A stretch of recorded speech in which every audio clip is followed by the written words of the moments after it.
Hello students, मैं दीक्षा खंडेलवाल आप लोगों का फिर से आपके अपने चैनल DCS फिजिक्स पर स्वागत करती हूँ।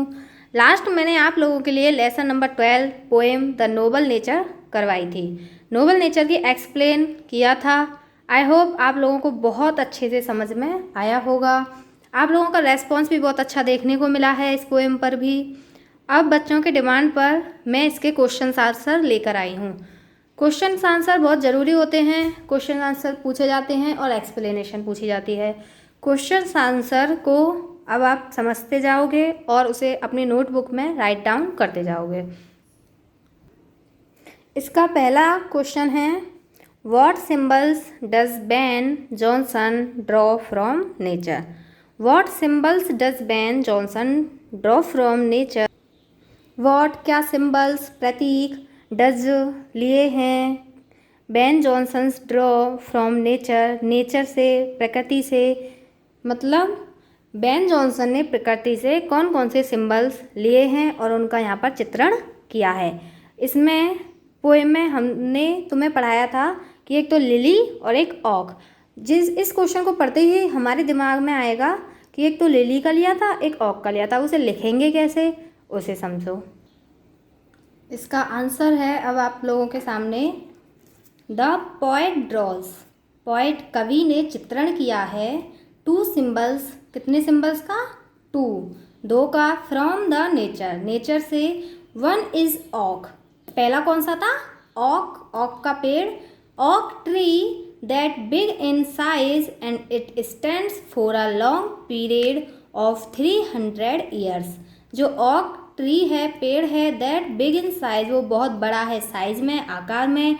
And it stands for a long period, और वो खड़ा रहता है बहुत ही लंबी अवधि तक, ऑफ 300 ईयर्स, 300 साल की लंबी अवधि तक वो पेड़ ऑक का खड़ा रहता है। एक तो उसका चित्रण किया है। द अदर, और एक दूसरा, is a lily of a day.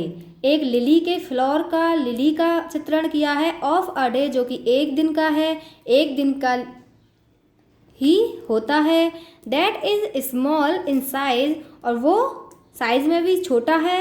And spend a day, Spain of life, spend a day, और वो एक ही दिन स्पेंड करता है, गुजारता है। स्पेन ऑफ लाइफ, लाइफ का स्पेन अवधि, एक ही दिन की अवधि जीवन का वह गुजारता है।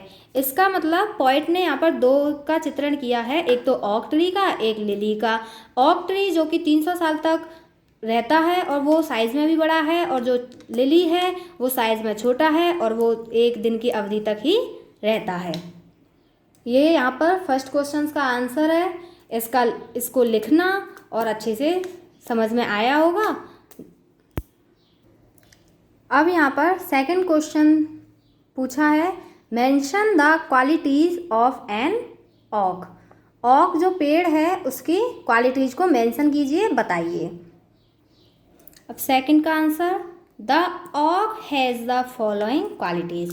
जो ऑक है वो कौन कौन निम्नलिखित फॉलोइंग क्वालिटीज़ रखता है। कौन सी? सबसे फर्स्ट, लार्ज इन साइज, आकार में बड़ा है। Long span of life, span होती है अवधि, तो जीवन की अवधि लॉन्ग है, लंबी है। विदाउट लीव्स एंड फ्लावर, और वो बिना पत्तियों के और बिना फ्लावर, फूलों के रहता है। Falls like a log, falls गिर जाता है। लाइक अ लॉग, एक लकड़ी के लट्ठे की तरह, एक लट्ठे की तरह वो गिर जाता है। ड्राई एंड शेपलेस, ड्राई सूखा, एंड शेपलेस, शेपलेस होता है निर्जल। तो इसमें कौन कौन सी क्वालिटीज़ बताई हैं? सबसे पहले वो आकार में बड़ा है, लार्ज इन साइज। फिर उसकी अवधि बड़ी है, long span of life. Without leaves and flower, वो बिना पत्तियों के, बिना फ्लावर के रहता है। Falls like a log, dry and shapeless, और वो गिर जाता है एक लकड़ी के सूखे लट्ठे की तरह और निर्जल लट्ठे की तरह। ये हो गई ऑक की क्वालिटीज़। सेकंड क्वेश्चन आपका। अब आपका थर्ड क्वेश्चन है। यहाँ पर थर्ड क्वेश्चन पूछा है, how does a lily of a day impress us. How does a lily of a day impress us. एक दिन का लिली होता है वो हमें कैसे इम्प्रेस करता है, हमें अपनी कैसे वर्णन बताता है। Third answer, a lily of a day impresses us. जो एक लिली का एक दिन का फूल है वो हमें इम्प्रेस करता है विद इट्स ब्यूटी, अपनी सुंदरता के साथ, इसकी सुंदरता के साथ, एंड फ्रेगरेंस, और इसकी फ्रेगरेंस खुशबू के साथ। Its beauty and smell cast a spell on everyone. Its beauty, इसकी सुंदरता, एंड स्मेल, और जो कि स्मेल है, कास्ट अ स्पेल, स्पेल एक जादू, कास्ट अ स्मेल एक जादू कर देता है, ऑन एवरीवन सभी लोगों पर। It provide joys to the beholders, और ये हम सभी को, सभी लोगों को क्या प्रोवाइड करवाता है, क्या प्रदान करता है, जॉयस, खुशियाँ ही प्रदान करता है। लिली के बारे में यहाँ बताया है कि a lily of a day impresses us, वह हमें कैसे इम्प्रेस करता है, विद इट्स ब्यूटी, अपनी सुंदरता के साथ, अपनी खुशबू के साथ, इट्स ब्यूटी, इसकी सुंदरता, and smell, cast a spell, जादू कर देता है सभी पर, इट प्रोवाइड, ये प्रदान करता है, जॉयस, खुशियाँ, टू द बिहोल्डर्स, लोगों को अपनी खुशियाँ, अपना जादू बिखेर देता है। इससे एक दिन के फूल से ही सब लोग इम्प्रेस हो जाते हैं। अब फोर्थ क्वेश्चन है, इसमें फोर्थ क्वेश्चन पूछा है, how can human life be perfect. जो ह्यूमन लाइफ है, मानव जीवन है, वो कैसे परफेक्ट हो सकता है, अकॉर्डिंग टू द पोएट, एक कवि के अनुसार जो मानव जीवन है वो कैसे परफेक्ट हो सकता है। तो हमने इस चैप्टर में पढ़ा था कि आकार और लंबी आयु से मानव के से कुछ भी नहीं होता, उसकी कोई महानता नहीं दिखाई देती, लेकिन उसके चाहे आकार छोटा हो या फिर एज छोटी हो, उसके जो कर्म होते हैं, उसके जो करने के कार्य होते हैं, उनसे ही उसकी महानता देखी जा सकती है, उसके व्यवहार से, उसके नेचर से, उनसे ही उसकी महानता देखी जा सकती है। तो how can human life B perfect, एक ह्यूमन लाइफ कैसे परफेक्ट हो सकता है, मानव जीवन कैसे परफेक्ट हो सकता है, अकॉर्डिंग टू द पोएट, कवि के द्वारा हमें बताना है इसमें आंसर में कि एक मानव जीवन कैसे परफेक्ट हो सकता है। ये रहा आपका fourth answer, according to the poet. Poet के अनुसार, कवि के अनुसार, human life can be perfect, एक जो मानव जीवन है वो परफेक्ट हो सकता है, on the basis of his achievements, उसकी जो उपलब्धियां हैं उसके आधार पर, जो उसने उपलब्धियां अपने पूरे जीवन में प्राप्त की हैं, कि कौन कौन से उसने महान कार्य किए हैं, क्या प्राप्त किया है, उन उपलब्धियों के आधार पर उसे परफेक्ट बना सकता है। Noble nature and good deeds, noble श्रेष्ठ, उत्तम, नेचर प्रकृति, एंड गुड डीड्स उसके अच्छे कर्म। According to the poet human life can be perfect, उस कवि के अनुसार ह्यूमन लाइफ परफेक्ट हो सकती है on the basis of his achievements, उसके अचीवमेंट्स, उसके उपलब्धियों के आधार पर। नोबल उसके नेचर, उसकी जो प्रकृति है, श्रेष्ठ कार्य हैं उनके आधार पर। एंड गुड डीड्स, और उसके अच्छे कर्मों के आधार पर ही उसको परफेक्ट माना जा सकता है। कवि ने यहाँ पर बहुत ही अच्छी बात बताई है कि यदि हम अच्छे अच्छे कार्य करेंगे तो ही लोग हमारे महान कार्यों को देखेंगे और हमारी महानता का बखान करेंगे। अब इसका ये हो गए तुम्हारे 4 क्वेश्चन कंप्लीट, जो कि 20 to 30 लाइन्स में हमें लिखने थे। अब इसके बाद ये है answer the following questions in about 60 to 80 words.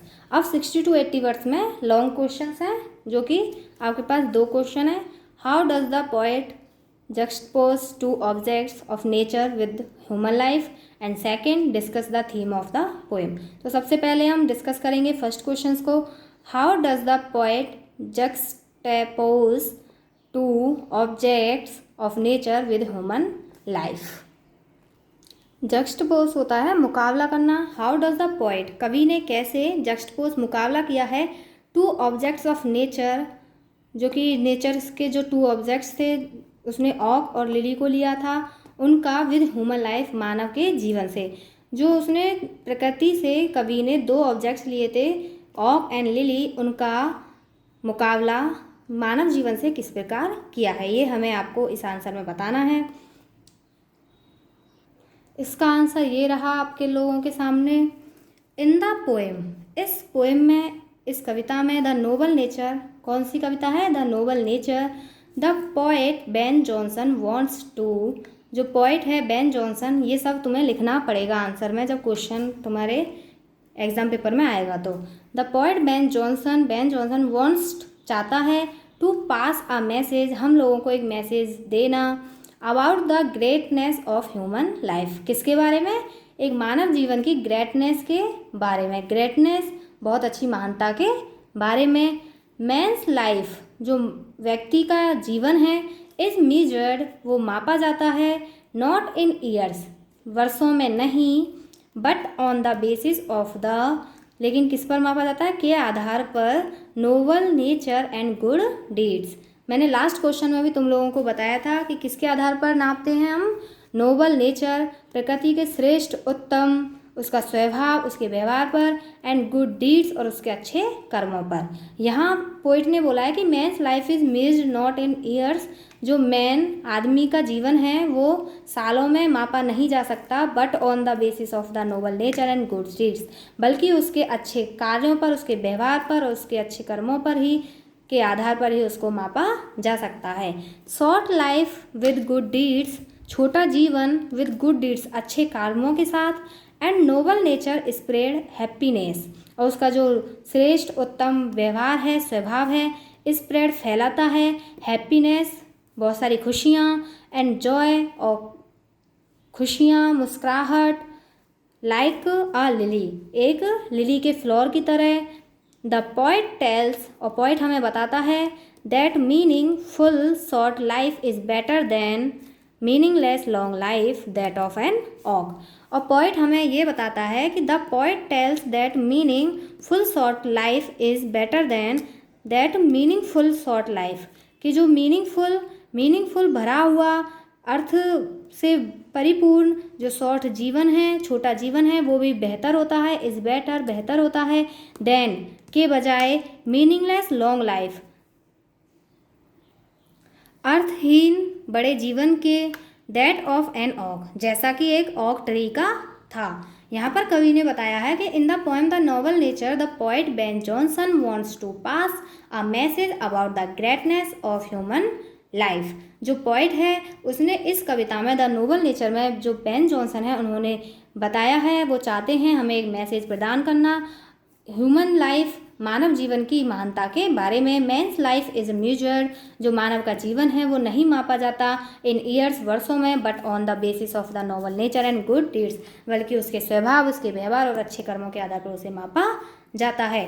Short life with good deeds and Nobel nature spread happiness and Joy like a lily, और जो छोटा जीवन है वो उसके अच्छे कर्म हैं और उसका अच्छा व्यवहार है, स्वभाव है, तो वो अपने जीवन में एक लिली की तरह हैप्पीनेस, खुशियाँ और बहुत ही मुस्कुराहट फैलाता है। द पोएट टेल्स, कवि बताता है, that meaningful short life, कि जो छोटा जीवन है और वो अर्थ से परिपूर्ण है, इज़ बेटर देन, उसके बजाय, मीनिंगलेस लॉफ लाइफ, जो कि बड़ा जीवन है लेकिन वो अर्थहीन है, उसका कोई अर्थ नहीं निकलता है, मतलब बड़े जीवन में भी किसी ने कुछ भी काम ऐसा नहीं किया जो उसके लिए अच्छा हो, उसके लिए तो अच्छा होगा जो लोगों के लिए अच्छा हो। तो मीनिंगलेस लॉन्ग लाइफ, उसकी जो लंबा जीवन है वो अर्थहीन है। तो दैट ऑफ एन ऑक, एक ऑक की तरह। तो इसमें वो बताया है कि एक बड़ा जीवन जो अर्थहीन है, उसकी बजाय जो छोटा जीवन है लेकिन वो अर्थ उससे परिपूर्ण है, उसने बहुत अच्छे अच्छे काम किए हैं व्यक्ति ने अपने जीवन में, तो उसके आधार पर ही उसको बताया है कि जो छोटा जीवन है वो लंबे जीवन से बहुत ज़्यादा अच्छा है। अब इसका second question, discuss the theme of the poem. इसमें क्वेश्चन में पूछा है कि जो पोएम है उसकी थीम को डिस्कस करें। अब यहाँ पर सेकंड क्वेश्चन का आंसर है, आपका सेकंड क्वेश्चन का आंसर ये है, और आपके स्कूलों का कोई पता नहीं कब खुलें कब नहीं खुलें, कोई पता नहीं, अभी तो दिसंबर तक शायद लग ही नहीं रहा कि आपके स्कूल खुल जाएंगे, इसलिए अपनी पढ़ाई को जारी रखें और बहुत अच्छे से अपनी तैयारी करें, जिससे नंबर अच्छे लेके आएँ, मार्क्स अच्छे आएँ, परसेंटेज अच्छी बने। तो सेकंड क्वेश्चन का आंसर ये है कि the theme of the poem, इस पोएम की थीम है, contrasts a meaningless and unimpressive long life with a short life full of heroic and virtuous deeds by drawing two symbols from nature, an oak and a lily. The theme of the poem contrasts a meaningless and unimpressive long life. इसमें बताया गया है कि जो meaningless, अर्थहीन, and unimpressive, जो बिना impression के इम्प्रेसिव है, कोई इम्प्रेशन अपना नहीं जमा रही है। लॉन्ग लाइफ बड़ा जीवन है।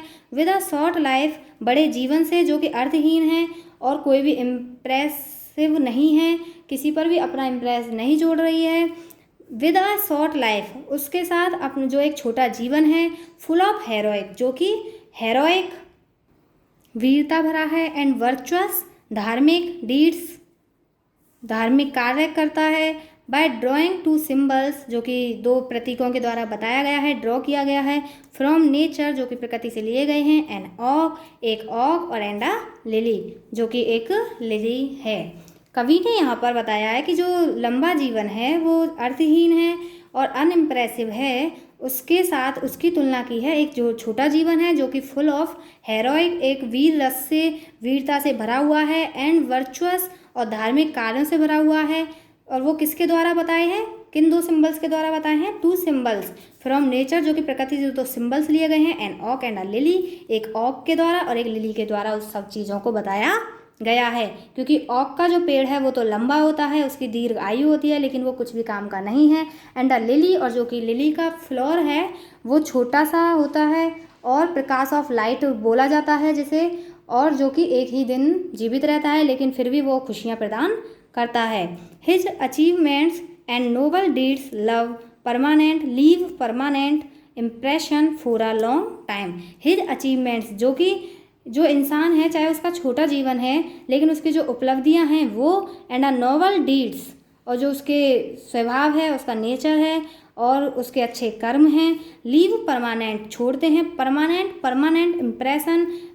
इम्प्रेशन छोड़ते हैं। फॉर अ लॉन्ग टाइम एक बहुत लंबे जीवन तक। किसी ने बहुत अच्छा काम किया तो उसका इम्प्रेशन हमारे जीवन पर बहुत लंबे टाइम तक चलेगा कि उस व्यक्ति ने हमारे लिए ये काम किया था तो बहुत अच्छा है, वो ऐसा है, वो वैसा है। और कोई हमारे लिए कोई काम नहीं करे, किसी चीज़ के लिए मना कर दे तो हम लोगों को लगेगा कि ये तो बेकार है। हम उसके बारे में बोलेंगे लेकिन 2-4 दिन बोलेंगे कि बेकार है, तो कोई मतलब ही नहीं है। तो फिर जो उसके अचीवमेंट्स हैं, उसके अच्छे कार्य हैं, वो परमानेंट ही इम्प्रेशन छोड़ते हैं एक लंबे टाइम तक। Noble nature and good deeds make a man great. जो noble nature and good deeds जो स्वभाव है, प्रकृति है, एंड गुड डीड्स उसके अच्छे कर्म हैं। मेक अ मैन वो बनाता है एक व्यक्ति को, ग्रेट महान बनाता है। उसका जो व्यवहार है, नेचर है, उसके अच्छे कर्म है, वो ही एक व्यक्ति को उसको महान बनाता है। A short but meaningful life एक चाहे छोटा जीवन है बट मीनिंगफुल है, अर्थ से परिपूर्ण है, उसने बहुत अच्छे अच्छे काम किए हैं अपने छोटे से जीवन में। Life span that of a lily is worth while.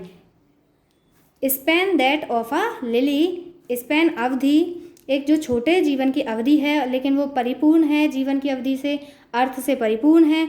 That of a lily किसकी तरह, एक लिली की तरह।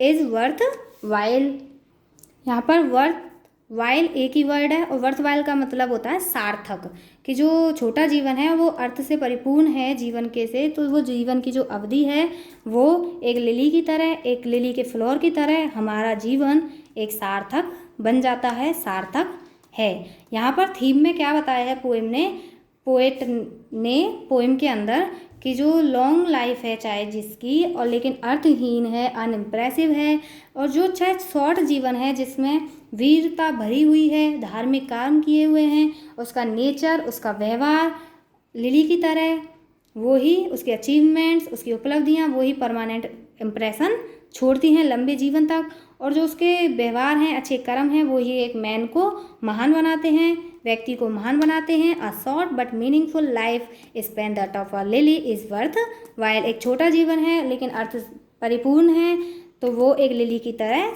हमारा जीवन सार्थक बन जाता है। ये तुम्हारे क्वेश्चन आंसर बुक के कंप्लीट हुए यहाँ पर। अब हम इसके बाद दूसरा चैप्टर लेके आएंगे कोई, फिर तब तक इन क्वेश्चन आंसर को लिखें, लर्न करें और नोटबुक में ज़रूर राइट डाउन करें। आप लोगों को अच्छे से समझ में आए होंगे ये क्वेश्चन आंसर, आई होप। आज के लिए बस इतना ही। थैंक यू सो मच, और चैनल को ज़्यादा से ज़्यादा शेयर करें और सब्सक्राइब करें।